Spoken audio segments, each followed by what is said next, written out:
do you mean? I don't. When you say so I got a really good marks, so would you cheat? Grab.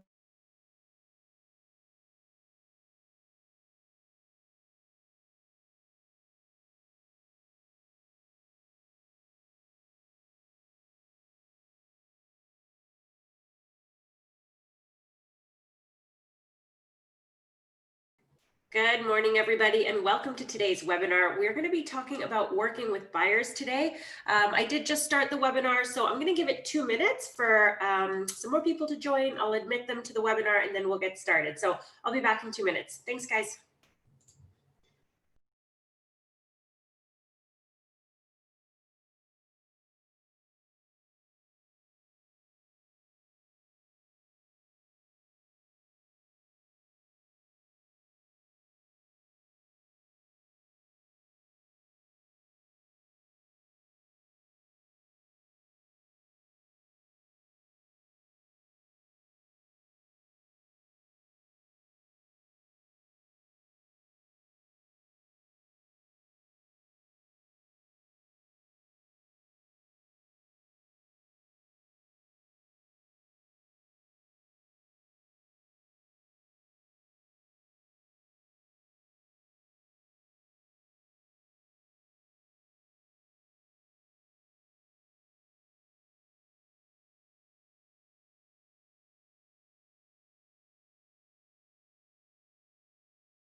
All right, good morning, everybody, and welcome to today's webinar. My name is Jane Stevens, and we're going to be talking about working with buyers today. So welcome to today's webinar. If you guys have questions, please feel free to jump in. You can unmute yourself and just chat with me. Otherwise, there is a chat box as well. I know people will continue joining the meeting, so I'm just going to admit people as they join. I'm admitting a few people right now. I'll turn off my video and we'll get started so that you can see my screen. Awesome, let's jump right in, guys, because there's so much to cover when we're talking about buyers. So first of all, where do the buyers come from? Well, of course, we are super fortunate here at Zolo that our leads are coming right into our CRM every day. And there's actually a graph here that I was hoping to find an updated one for 2020, but this is all I have right now. So where are the buyers coming from? Again, this is from 2019. I will continue to search the web for a 2020 graph. But I mean, as you can see, even in 2019, 52% of buyers were coming from the internet. So, you know, online leads, a lot of realtors, you know, end up paying quite a bit of money for online leads. But here at Zolo, they are provided to us. So we're already, you know, a step ahead. We are receiving those online internet leads. Of course, there's also other sources. So this is something maybe to keep in mind for 2021 as we move forward. What other things can you do to supplement your Zolo leads? So the other 29% of buyers are coming from the real estate agent. So meaning they've done efforts outside of, you know, whatever lead generation system they have already in place. And, you know, maybe it's direct mail, maybe it's your monthly newsletter. There's so many different ways that you can generate leads outside of the online leads you're already receiving. And I always like to recommend free things. So I think definitely having, you know, a Facebook page, that's something free that you can implement right away. Hopefully you do eventually have your own website, but that does come with a cost. There's a setup fee and there's a monthly fee, but at the very least having a Facebook business page, not only for it to generate leads, but for also for leads to kind of check you out, right? So maybe they do come across you, you know, using the Zolo site, but then maybe they want to just do a little bit of digging and find out who you are, right? So they want to search your name, they're going to find your website. Hopefully you have a Google business that you've set up for yourself so that you also have reviews on there that people can see, so that basically they can just verify that yes, you are in fact an agent, you're full-time, you have some experience. So again, if they're coming across you through Zolo, do have something in place where they can kind of vet you, for lack of a better word. The other 6% of buyers are going to come from yard signs, open houses we're not doing so much of right now. But of course, if you have a listing, it's so nice to be able to put your for sale sign in front of the property. And of course, leads coming in from realtor.ca. If you do have a listing, that will also supplement the buyers that you're getting. So yard signs definitely is another source. Of course, friends, relatives, neighbors, don't forget to ask for referrals. When you do a great job for a buyer, ask them for a referral. I find that the best time for that is when you've actually achieved the accepted offer. Once you have an accepted offer for your buyers, that is really when they're going to be the happiest. Ask for a referral at around that point. So if you wait until closing day, when everything is sort of wrapped up, they're busy, they're moving, and might not be as easy for them to send you a referral. So definitely ask for the business when you've achieved that accepted offer for them.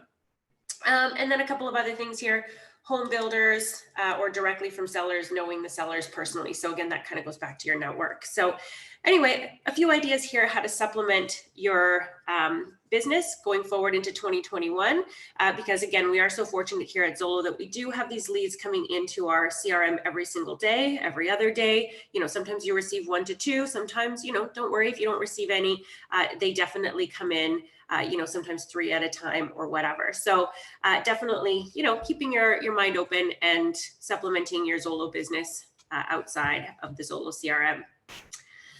All right, but let's talk about that Zolo CRM. So where are you going to find these buyers? And of course, you're going to see them right on your dashboard. So under recent contact requests, and you're also going to see them in your pipeline. So just a quick note, super important to get back to people within the first 5 minutes, because really they're going to be looking at other sites as well. So it's going to be, the quickest agent who really wins the business. So make sure that you are getting back to people as quickly as possible so that you can, create that rapport, get them to the showing stage. It's happened to agents before. I know it's happened to myself as well, where you call, you're outside of that 5-minute window and they've already booked the showing somewhere else, right? So people who are online are looking for immediate responses. So definitely call them back within the first 5 minutes, schedule the showing, and then we're going to talk about how to build some loyalty with these online customers. Because yes, initially they're just reaching out to everybody, they're searching multiple websites, they're wanting to find the agent who's going to be the fastest at responding, the fastest at getting them through the showing. So you definitely want to call them back and schedule that showing, but you do want to have a system in place where you're building some loyalty. And I'm going to suggest a buyer presentation, and we'll get to that in the upcoming slides. All right, a couple of other things that you can do to find buyers is the reverse search. Now really you want to use this kind of sparingly. You don't want to use this, you don't want to abuse this tool. It is available for us. Really, it should be used mostly in listing presentations so that you can really verify to your potential seller that you do have buyers. Every agent is going to come in and say that they do have buyers, and really they're hoping most of the time to list their property on MLS and for the buyers to come to them. But this is a way to verify to your potential seller that you do have buyers. So you can pull up a subject property that maybe is similar to what you're hoping to list, and then you'll see a list of people who have looked at that property. But it is also a tool to find buyers. Of course, these buyers are going to be already assigned to other agents. So just be respectful. If there's already a conversation happening with another agent, you don't want to interfere. The reverse search is really meant for, if there's a new lead there, a property that you're, wanting to sell, maybe it's nearby, maybe it's a property down the street from you, you're really hoping to find a buyer. Again, don't use this, every day. Don't abuse the system because it will actually shut off the tool. But just use it when you have, as I said, a property down the street, it's near you, it's in that price range that you would love to sell in, and pull up that MLS listing, plug it into the reverse search, and you'll see who's looking at that property. Again, don't interfere with any buyers that have already been, engaging with another Zolo agent. And I'll show you the list here of what happens when you plug in an MLS listing. So again, pulling up any property on Zolo that you're hoping to sell. This one, happens to be near me in Oakville, and it's listed for 1.369. That'd be a great property to find a buyer for. So you can copy and paste the MLS listing number, which is circled here. And then, as I said, paste it into that reverse search. So when you click on find buyers, this is what I wanted to show you here. There is a list of Zolo leads that have looked at this property. So again, just be respectful of anything that has the hot flame, that means that they're already assigned to a Zolo agent. They're probably engaging with that Zolo agent, but there are people who are new that you might want to reach out to. So you can tell which ones are new because they would have a green asterisk beside their name. So that is, somebody that you can reach out to, introduce yourself. It's a little bit of a different phone call. When we get hot leads in our CRM, we're contacting them about a specific property that they requested information about. But in this case, we're reaching out to them, thanking them for registering to Zolo and, seeing if you can help them, and hopefully they are interested in this property that you pulled up. So again, use the tool sparingly. So I know I have a few questions coming in. I always get questions about reverse search. Yes, it is available for everybody. Again, don't abuse the tool. If you're using it every day for multiple properties, again, that reverse search tool will be turned off. If that's the case, just reach out to your growth manager and we'll work on getting that turned back on for you. But yes, it's available to you. But again, just be respectful of the tool. We don't want people scooping leads outside of other agent CRMs. So again, it is there for you to use, just use it sparingly. All right, so I've already talked about the leads that you can find in your Zolo CRM. So they're going to be hot leads. You're going to find them in that reverse search that I already mentioned. But there are a couple of other things that you can do to maybe supplement that business. And what I already mentioned again at the beginning was having social media set up. So a Facebook business page where you can say what it is that you do. You can share those posts to your personal Facebook page so that your personal network, your friends, your family, they all know you're in real estate. So when they're thinking about making a move, hopefully they think of you. Or if they know somebody who's thinking about making a move, again, hopefully they think of you. So really be on top of your social media and don't be shy to tell everybody that you're a realtor. And then, of course, the other thing that I mentioned was having an email service provider, specifically so that you can reach out to all those people that you are going to be speaking to on a regular basis. So again, you're going to be getting leads into your CRM all the time, and you might have a conversation with somebody and they're not quite ready, and then the months go by.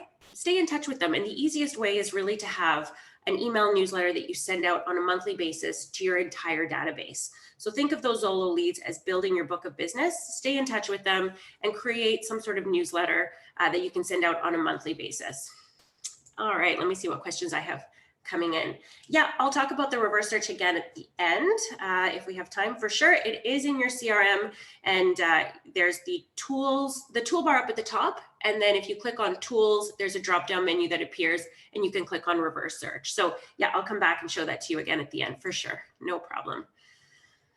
All right, so let's talk about calling buyers. So we talk a lot about, if you're brand new to real estate, you've been taking the lease training, we talk a lot about pre-qualifying lease leads over the phone. And you also want to find out information about your buyer when you're speaking to them on the phone. So let's talk about how to handle that conversation and what to be asking. And there's this acronym that's called LPMAMA. And basically each letter stands for something that you should be asking them about. So of course, the location. What location are they looking to buy in? So having that conversation, sometimes you'll know or you'll have an idea because they are reaching out to you about a certain property. Asking them what their price range is also, and really, hopefully you have that property in front of you. So whatever it is that they're inquiring about, hopefully pulling up that property because it is, if it's listed for $999, which is a popular list price, take a look at the comparables quickly, even use the Zolo app because you can see there's a section there called home value. And if you click on that, it'll tell you what that particular property should go for. So if the listing agent has priced it at $999, hoping for multiple offers, hoping that there's competition, but you're looking at the comparables, you're looking at the Zolo app, and you see under home value that it really should go for 1.3, have a conversation with your buyer right on the phone.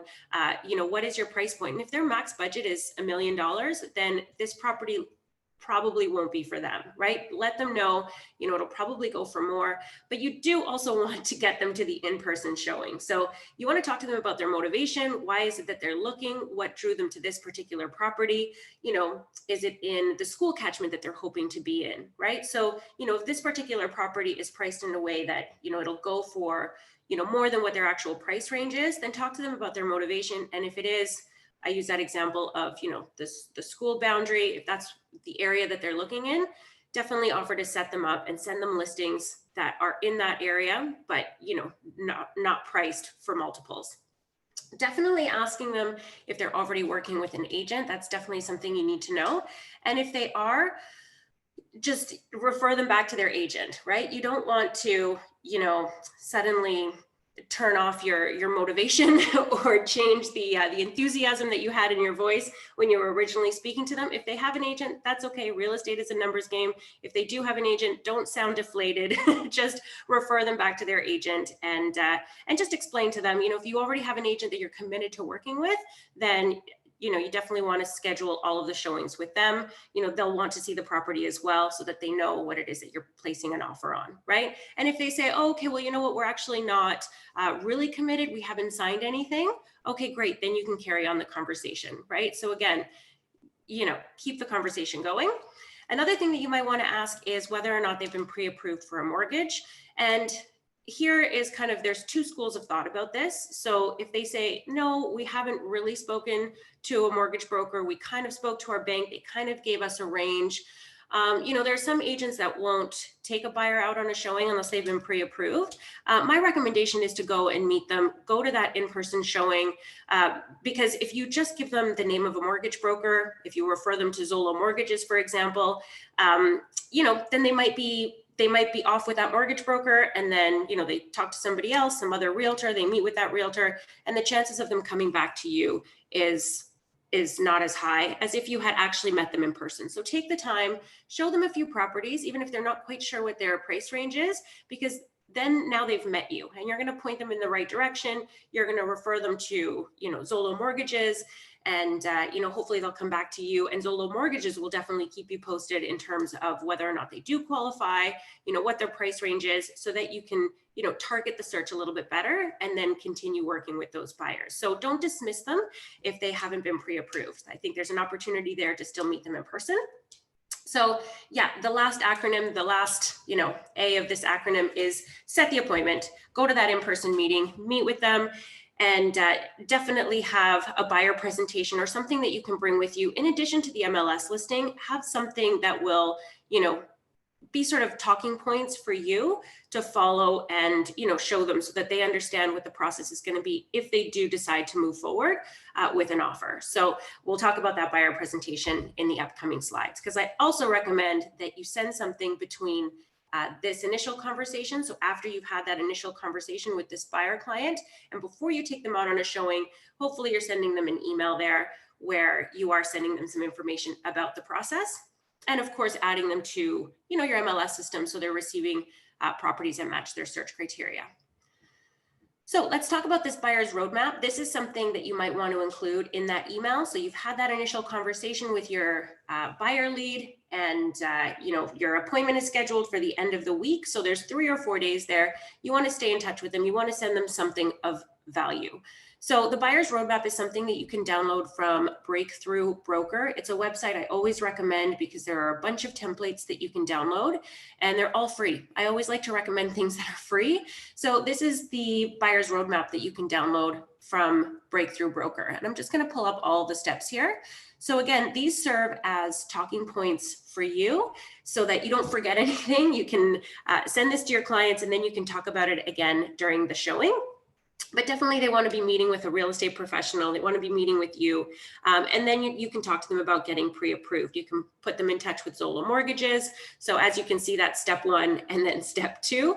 As I said, some agents will do it in the reverse order, but I do recommend meeting with them, having that face-to-face, and then getting them connected to a mortgage broker. And then at that point, you can really focus your search. You can set them up with a prospect search in Treb, and making sure that they're getting the properties that actually do match their price point, their area, the number of bedrooms, everything that they're looking for. You send that to them. They get automatic listings every day from your MLS system, and then hopefully they do reply back to you saying, great, we love properties 1, 2, and 3. Can we go out on Saturday at 1? So at that point, you're searching for properties. And then once they find something, hopefully they make an offer. So another thing that I really recommend with this is if you are sending this buyer's roadmap to them by email in between that initial phone call and that showing, it's nice to send them the buyer's roadmap and the offer documents. So if you go to the OREA website, you're going to see the agreement of purchase and sale, you're going to see the confirmation of co-op, you're going to see the buyer representation agreement and working with a realtor, all explained. And so each paragraph has writing in red in plain language that makes it really easy for them to understand what each clause is about. So again, you really want to be preparing your buyers. You want to be sending them this roadmap so they know what to expect. And maybe you even want to send them those forms so they know what to expect. And it's not, just going to be put upon them when they are ready to make an offer, because it's a lot to read if they've never even looked at these forms before, if they're not familiar with them.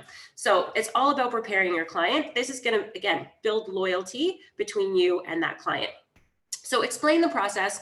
What does it look like to make an offer? Here are the forms, take a look at them. They're all explained. Let me know if you have questions. And then of course you can bring this up again during the showing. So once they are at the offer stage, then it's your role to negotiate the contract. So talk to them about that. Talk to them about what it means to be under contract. So, part of negotiating the contract is of course going to determine whether or not they can go in without conditions. So talking to them about which conditions they need to have in there.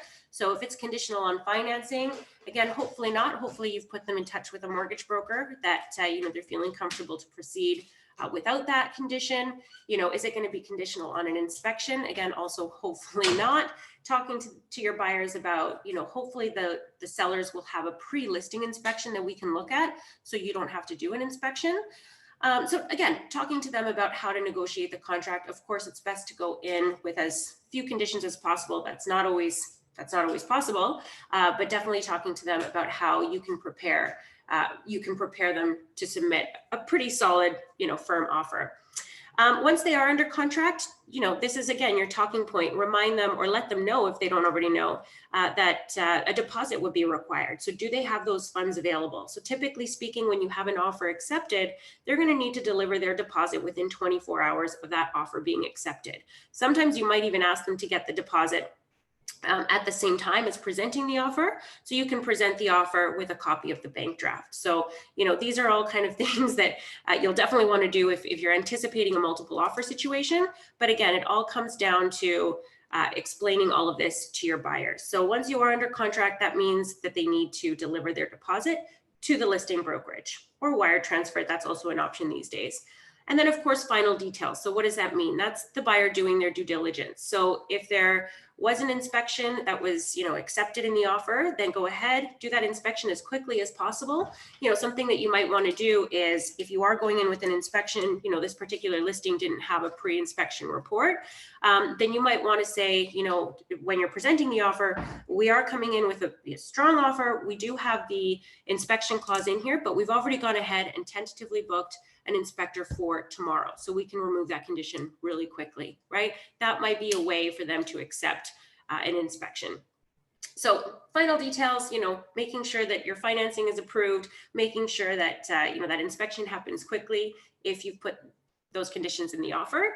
And then of course, if everything is okay, your buyers are satisfied, then you can remove those conditions. So completing that notice of fulfillment, or waiver if they decided not to go through with the inspection, for example.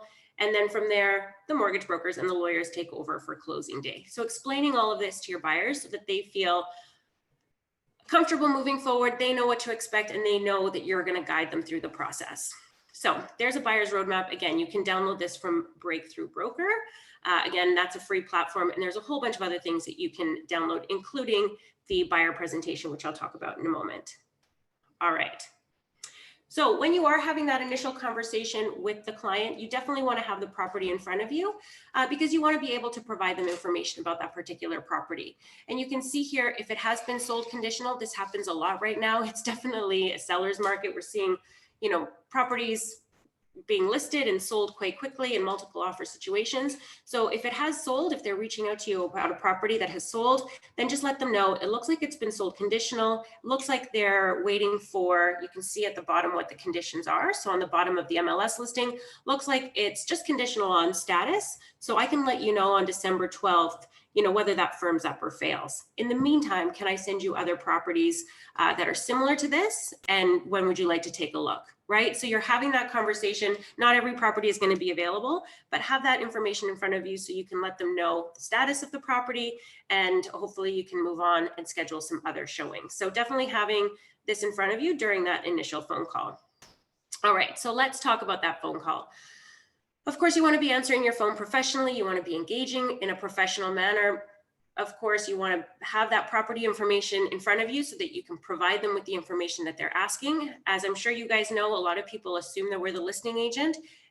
Don't be afraid to let them know that actually, in fact, you're a buyer specialist and what it is that means for them. You don't need to get into, I represent your interests. Maybe it's as simple as saying, as a buyer agent, any property that you're interested in seeing, I can schedule showings back to back. I'll send you the itinerary so you don't have to do the legwork of contacting every single listing agent directly, right? And maybe that's enough for them to go, okay, great. Yeah, we'll let you know which properties we're interested in, right? But definitely asking them how you can help. So very similar structure if you're used to working with leases. How can I help you? And when would you like to see the property is always the question I like to end with. And in between those questions, really explaining the process. So how can I help you gives them an opportunity to really let you know what it is that they're looking for and why. Remember, going back to that acronym of LPMAMA, engaging with them, location, price, all of that, right?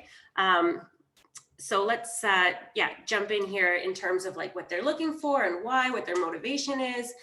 So definitely having a conversation, but at some point then turning the table so that it's your opportunity to explain the process. And so asking them, are you familiar with the buying process? And it doesn't matter if they say yes or no, really you do want to explain at least a few things high level from that buyer's roadmap that we just went through, right? So talking to them about that and letting them know, I'll follow up with an email so you have a roadmap that I've prepared, you'll have my buyer's guide, and then let me know what properties you want to see. I'll send you a separate email from Treb. So you're explaining to them what it is that you're going to do for them as a buyer specialist. And of course, ending that phone call with when would you like to see the property? So hopefully you do have that appointment scheduled. That's always the goal. You want to be converting those calls to showings. All right. All right, nope, it's not switching. Don't forget, of course, to come back into your CRM. You want to update your activity with a call. And of course, in this case, the call was connected and you had a great conversation with them. You learned a lot. You used that acronym LPMAMA. Maybe record all of that information as a note. You also have the option, of course, in your CRM, in the client's profile, down at the bottom, there's a section called qualifying, and that also can keep you on point. So you sort of have, questions in line that you want to ask them, and you can fill in all of the information that they're providing to you. You can fill it in the qualifying questionnaire. But otherwise, definitely add it at least as a note, and then schedule a follow-up. Super important. You don't want them to fall through the cracks. You've just had a great conversation with them. Schedule a follow-up either to confirm, your showings on Saturday at 1. Maybe they need to check their schedule to confirm that they are in fact available. So schedule a follow-up so that you're staying in touch with them. And of course, as I said, hopefully you have, I was talking earlier about having that email newsletter that you're sending out once a month. Definitely have, even if it's as simple as an Excel spreadsheet where you're recording everybody that you've spoken to, all of their names, all of their phone numbers, all of their email addresses, so that at the end of the month, you can send everybody that you have conversations with, you can send them that email newsletter. All right. So yes, definitely following up with an email as well. So confirming their search criteria, confirming the appointment that you've set to see those properties. You might want to include a link if you do have a website to your About Me page so that they get to know you a little bit better. Maybe you have hobbies, maybe you have, a family photo on your website, just again, so it's more personal. It's building rapport, it's building loyalty between you and that buyer. Sending them a buyer questionnaire. There's a Google form that you can create, but again, I'll refer you to Breakthrough Broker because there is a buyer presentation that you can download directly from them. And they have a questionnaire, it's really lengthy, but you can take out the questions that you think are important to ask, put it into a Google form, send that to them. And it's just a nice way for you to get some more information that maybe, you wouldn't ask during an initial phone call, right? You don't want that phone call to be an hour long. You just want to capture the important information, but have a way to ask them more questions. So sending a buyer questionnaire as part of that follow-up email is a good idea. And then of course, preparing some sort of a buyer presentation that again, you can download from breakthroughbroker.com. In addition to this follow-up email, you definitely want to be setting them up on your MLS system. I believe most of us are on Treb, so setting them up as a prospect search or collab, whichever one you prefer. That way they're receiving emails directly from Treb that do match their search criteria. All right, I have some questions coming in here. Okay, let's see. How do you move deals from red section to engaged after the phone call? From red section, I'm not sure what you mean about red section, if you just want to clarify that. With Zolo update, it says call meeting agreement showing. If I show the property at the meeting. Yeah, so if you are doing an initial first meeting and it happens to be at the first property you're showing them, I would enter that as 2 activities. It counts as a first meeting and it definitely counts as a showing. So yeah, I would update both metrics for sure. Awesome. All right, so yeah, this email should be sent out between that initial phone call and before the showings. And let me see what I've got coming up here. This is just a sample email that you might want to send. So I put together really simple templates for you guys to copy and paste. Of course, feel free to add to this. This one in particular just says, thank you for your interest in properties in whatever area. Further to our discussion, I'll send you listings that match the following search criteria. And then here you can confirm their area, their budget, their number of bedrooms, and the type of property that they're looking at. And then again, as a buyer specialist, I can show you any properties that might be of interest to you. Please let me know as soon as you see something you like. I look forward to hearing from you, helping you with your home search. And there you go. So you've got your email signature attached to that as well, so that if they didn't save you into their phone right away, they do know how to reach you. They can reply to this email. And yeah, hopefully your phone number is part of your email signature so that they can call you as well. All right, so let me see here. Breakthrough broker. So yeah, let's talk about the buyer presentation. I think that this will definitely set you apart. Going back to the beginning of our conversation here today, I was saying it's so important to call buyer leads back within the first 5 minutes because they are probably looking at different websites. They're probably inquiring about properties, in different places. And really it's whoever replies first is probably going to be the one that schedules the showing. So hopefully you're calling them back right away, but then what else do you need to do to really set yourself apart? And I think that this is a great idea. A lot of us have, as realtors, we're always told, make sure you have your listing presentation, but, we're probably not going to be listing a property right away. We're probably going to be working with buyers, and not every realtor has a buyer presentation. So this is something that you can download from Breakthrough Broker. Again, I always recommend that website. You can download different colors, you can download different templates, and really all you have to do is customize it with your photo, with your phone number, with your email address, and that's something that you can send to them. It will have the buyer's roadmap as well, if you want to include that. And there's some additional information that you can keep, you can discard, whatever you want to do. But there is a questionnaire in there as well that you can send to your clients. All right, let me see. Okay, so this is the buyer's package. Again, when you go into Breakthrough Broker, if you want to explore that, there are different things that you can download. And this is the questionnaire that I was mentioning before. So it's quite lengthy, but again, you can take the important questions, turn it into a Google form. I was going to say Google Sheets, but Google form, and then you can send that as part of your email. So I know it sounds like a lot to put together, but you just have to do it once. And then this is something that you can send out to every single buyer lead that you're having conversations with. So definitely sending them, a link to your website that says a little bit about you, what your services are, what the process is. Again, that buyer's roadmap. Maybe you're even sending them the MLS information sheet. So if they're inquiring about one property in particular, you can send them the client version of the MLS information sheet, the buyer's roadmap, which I already showed you, and then don't be afraid to send them explain forms. So the agreement of purchase and sale, and definitely the buyer representation agreement and working with a realtor. So this is all the information that you can provide to them. Maybe not all of it in your email initially, but this is maybe something that you bring with you to that showing. So you have, the buyer presentation, the roadmap, in your email, and then you follow up and you bring these to the showing so you can talk to them about it and answer any questions they might have. All right. So this is the questionnaire. As I said, it's quite lengthy. I think it goes on and on and on. It asks all kinds of information that is, of course, good to know. But as I said, you can turn that into a Google form and just send that to them so that it's easy for you to refer to later, right? You'll have all that information recorded. All right, so the Breakthrough Broker, I'm getting a question in here. Monthly, it's free. So it's not something that you have to pay for. You can just literally go in, download it, and just change your logo. You can upload your picture. You can change your phone number and add your website as well. The buyer's Google form. Where do I find the buyer's Google form? So yeah, I was saying earlier that, just create like an Excel spreadsheet where you're keeping track of everybody that you've had a conversation with. It's really simple to create. Just create columns for, their name, their phone number, their email address, and you might want to have either a note section or maybe a link to where their client profile is in the Zolo system. And then that way you can just click on that and see what the notes have been with that client, historically. So yeah, just as a simple Excel spreadsheet. I do have one. I'm happy to share that with you, and I can post it on the workplace group for sure. So these are the explained forms. So agreement of purchase and sale, as I said, they are explained with writing in red. So it's very easy to read through and understand. And again, if your clients have questions about that, you can definitely address them once you meet with them. Yeah, no problem. My pleasure, guys.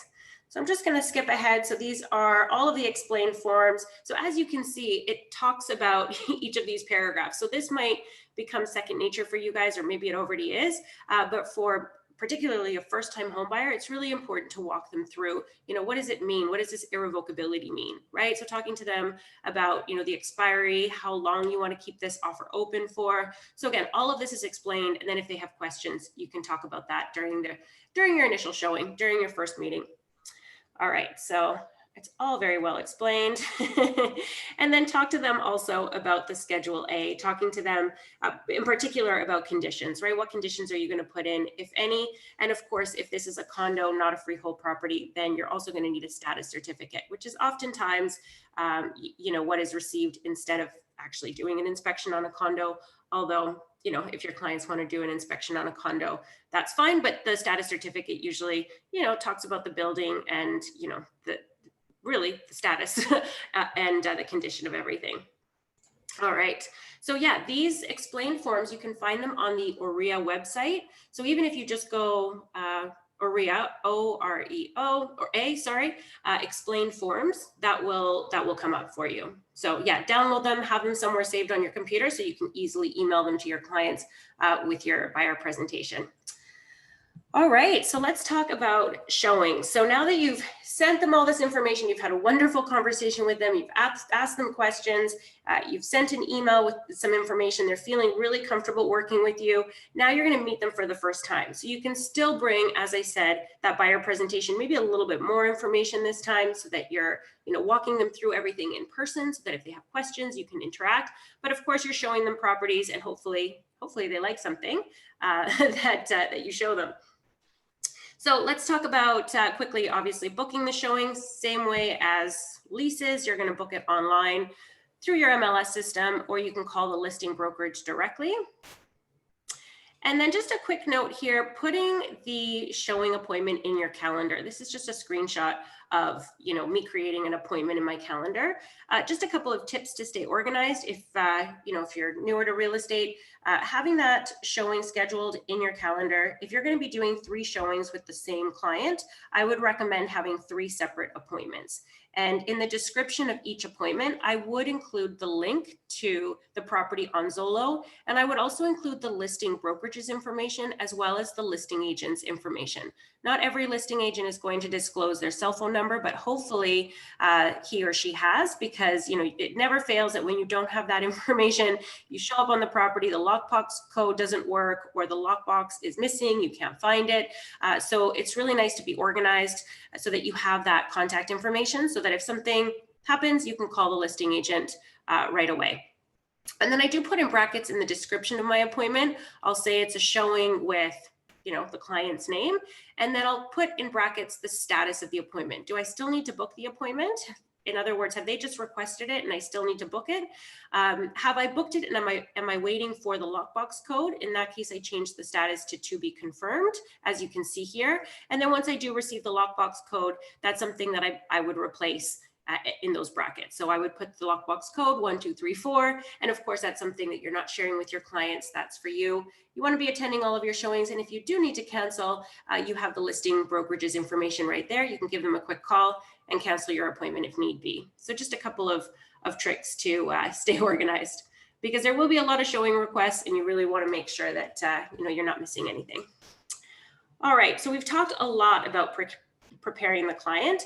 This is another roadmap that you can download from Breakthrough Broker. Just looks a little bit different. So whatever your branding is, if you're sticking with the Zolo colors, this is actually matches quite nicely. It looks like it's been done by us. So download that. That's another version of the buyer's roadmap with the same steps. So again, that's something that you can take with you on that showing. And then hopefully, at this stage, because you've done all the work, hopefully they are willing to sign a buyer representation agreement with you. Buyer representation agreement, working with a realtor. So bring those forms with you. You're hoping to get a client here. So bring the buyer representation agreement and see if they're, willing to work with you. Again, it's not always going to be signed on that first meeting, initial showing. Maybe you're just introducing this document to them, right? Letting them know what it means, letting them know that eventually this will need to be signed, and talking to them about the length of time, talking to them about how you can help them, in a particular area, or maybe for, single properties at a time. So just explaining the form, having it there so that they can see it. Hopefully they sign it, but if not, at least you've introduced it, and hopefully you do get it signed eventually. More often than not, you're going to have that form signed when you're actually preparing the offer. All right. And so, yeah, this is the buyer presentation agreement. And I'm just going to quickly say a couple of things about this. Can we take these forms in leases too? Yeah, absolutely. So if you're still working with lease leads, then it's a tenant representation agreement that you would have them sign. And yeah, you can definitely bring that to your first showings as well. And just introduce the document to them, let them know that this eventually will need to be signed. It just means that there's a commitment on both sides that you'll be working together. So just make sure that when you are filling this out, that you are specific with the geographic location. So the property type will be residential if you're showing residential properties, and just be specific about the geographic location. So GTA, for example, would be too broad. You really want to make sure that you are stating, Mississauga and Milton, for example. It can be multiple areas, but just be specific with what it is that you're helping them find and where. All right. Okay, so making sure that obviously it's signed. I get questions about the schedules here. So the schedules for the buyer representation agreement, there are typically none unless you want to create a schedule saying what services you're going to provide, but these are not the schedules that are attached to the agreement of purchase and sale.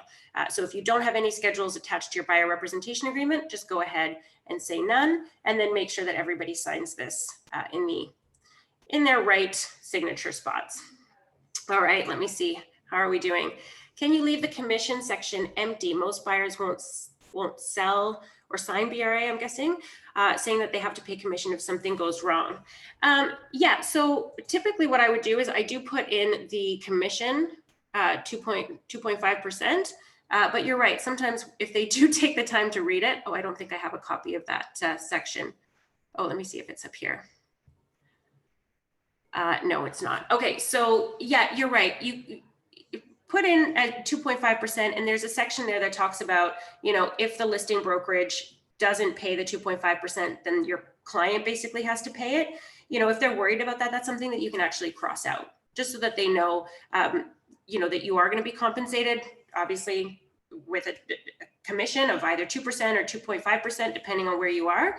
Yeah, if they're worried about them being on the hook for it, you can just cross out that wording. And sorry, I don't have a screenshot of that.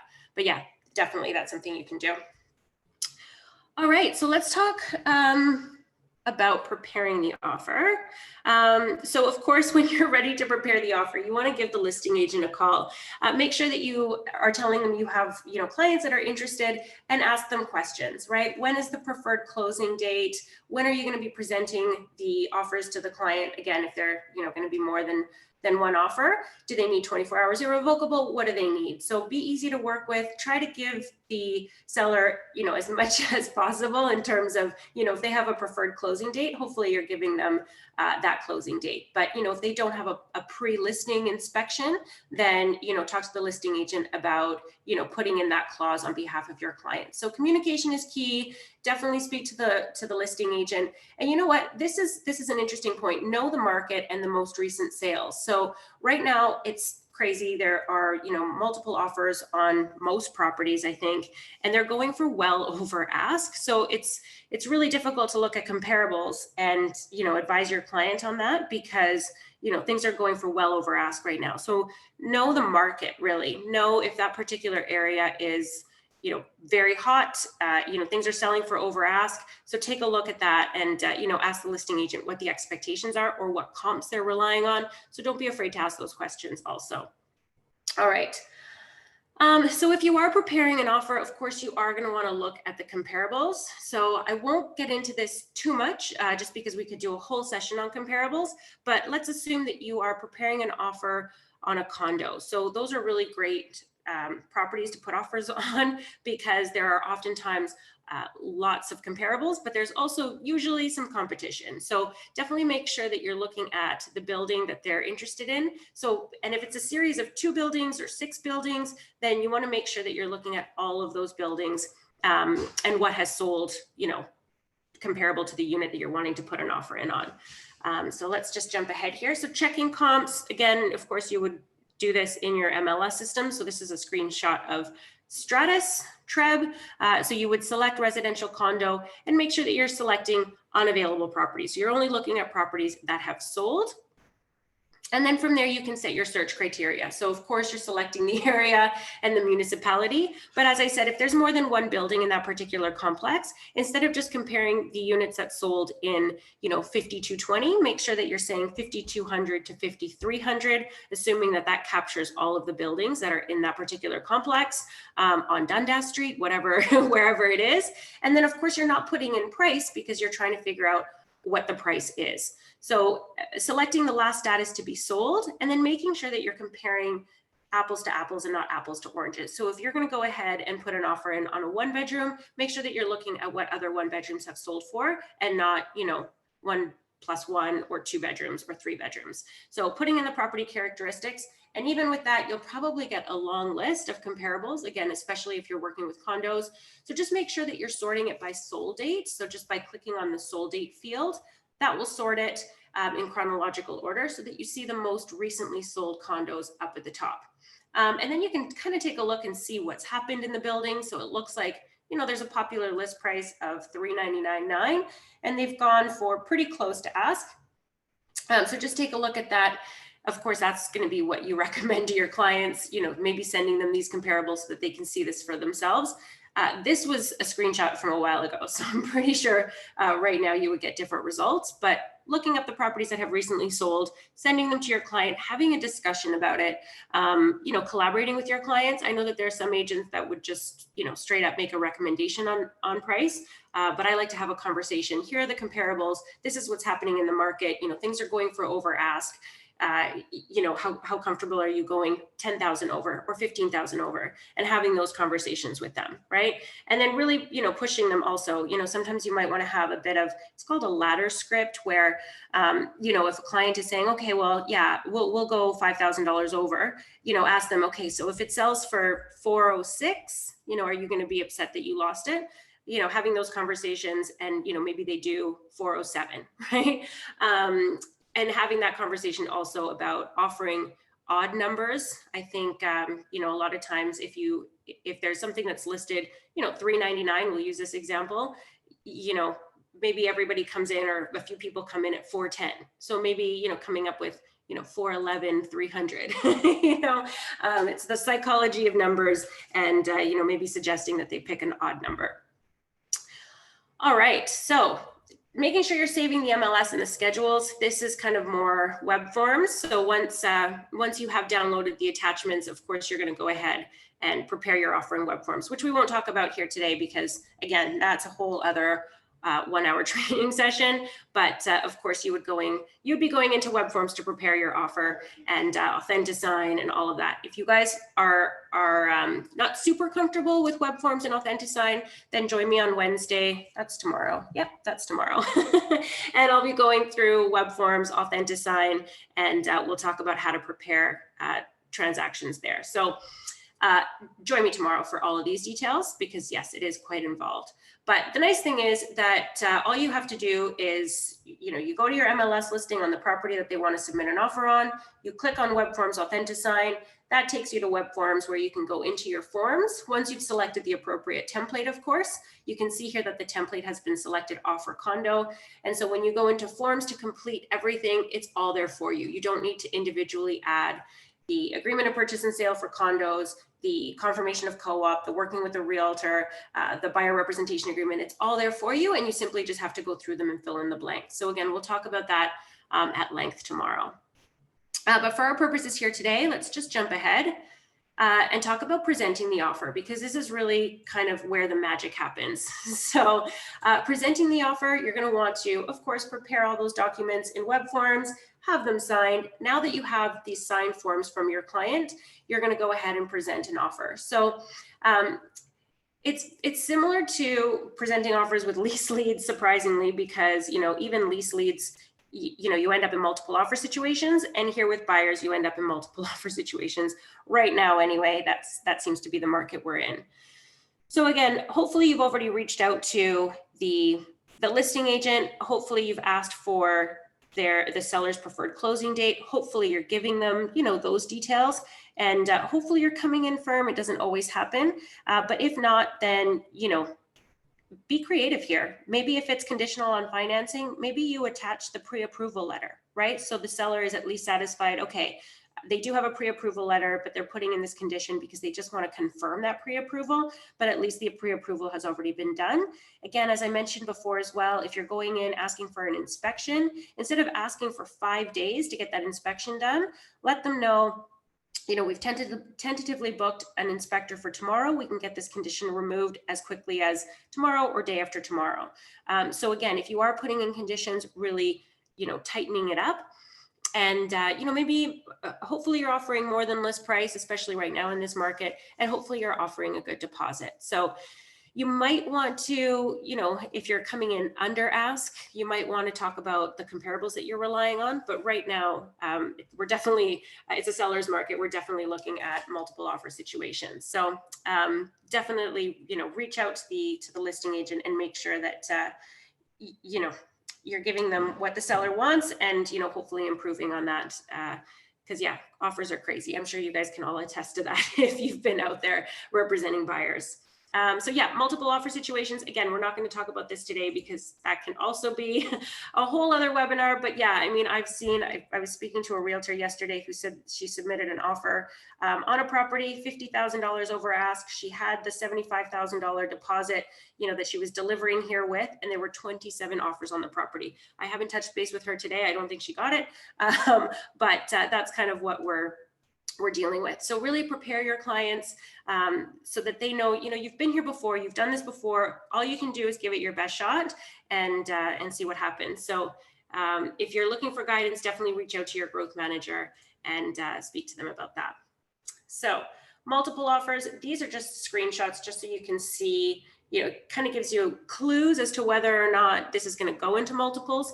Again, I use this example at the beginning, the $999 list price when all the other comparables in the area are, listed for 1.3 or have sold for 1.3, this is going to go into multiples. So just let your client know it's probably not going to go for $999. But there's another school of thought here that even though your client isn't going to get it, send them the offer anyway, have them sign it because this is your opportunity to get that buyer representation agreement signed if you don't already have that signed with them. So even if they're coming in, it's listed for $1 million, it's going to sell for 1.3 or that it should, and maybe they want to offer 1.1, write the offer, get your buyer representation agreement. And, if this one isn't for them, then hopefully you can find them something else. All right. Let's just jump ahead here. Offer guidelines. So it's going to come down to, of course, the purchase price, but closing date is also really important and no conditions when you're in that multiple offer situation. If you guys have other tricks that have worked for you, I love to hear from you guys. I love it. I'm getting some feedback. 160,000 over ask with 42 offers. Crazy. Yes, this market is absolutely crazy. Rohit, whereabouts are you? What area is that? Somebody else mentioned that they were in a multiple offer situation. Hamilton, yeah, actually funny. That's exactly the situation I'm talking about. So yeah, my friend who had the offer in yesterday was also, it was a detached in Hamilton, 27 offers on that one. I don't know what it sold for. But yeah, I mean, there are so many examples. I'm trying to think of some other ones. Oh, there was a property in Burlington, detached.